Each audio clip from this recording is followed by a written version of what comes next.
I have seen people who have never had a business, they've never been entrepreneurs, and they get around a group of entrepreneurs, and the buzz and the energy from that group of entrepreneurs becomes contagious. And they start opening up this other part of their mind, and they go, oh, wait a second, I've got an idea. I could do this. And they start thinking about what's possible. And I've watched people go from, I could never do this, to I could totally do this in a day. Do is realize that if you don't understand money, you're never going to make more of it, because understanding money is like speaking a language. How are you going to speak to somebody in Spanish and communicate and win at that relationship if you guys don't speak the same language? It's very hard, right?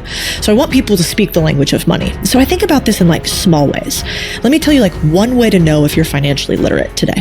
One way might be, do you really understand the difference between debit and credit cards and why you should really never be using debit cards? What we are taught is that if you want to start a business, you need to come up with something new, something that hasn't been done before. But the reality is that the world will very easily accept 3 of the same thing or 5 of the same thing. And usually it is an advantage to look at something that already exists and say, can another one of those exist, for example, or can I take what's there and tweak it?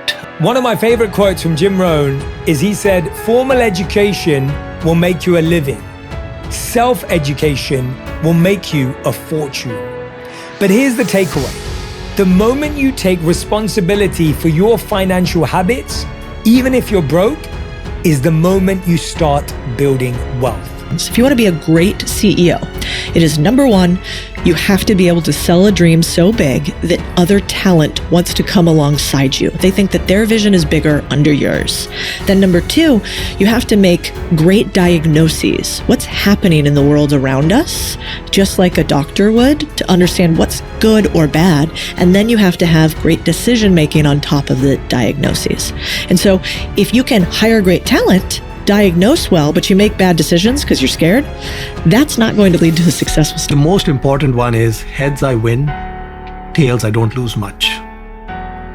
When I started my business, when Bill Gates started, when Sam Walton started, and when Richard Branson started, that was the formula. If they won, they would win big. And if they lost, they'd lose nothing. So everything has to be in business about risk reduction. Everything has to be about free lunches. We love free lunches. Okay, so we always have to think about how do we get this done without capital, without risk. You're going to get rejected 100 times. So when people come and they said, oh, someone didn't like my idea, they want to invest 5 people. Listen, you got 95 more to go, right? This is a numbers game. So you have to understand that if you want to be successful, you're going to have to get rejected a lot. And that's okay. It's honestly part of the process. And knowing, I usually say, go for the no. Just show up and try to get the no, because you're putting yourself out there. You're getting better with each pitch. You're understanding what the investor wants or doesn't want. And by the time you get to 100, you got this nailed.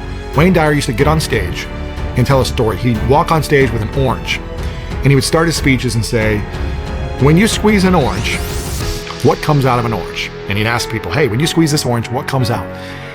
And he'd say, does apple juice come out of an orange when you squeeze it? No. Does lemon juice come out of an orange? No. Well, what comes out of an orange when you squeeze it is orange juice. And he would say, because that's what's inside. And then he would say, what's inside of you?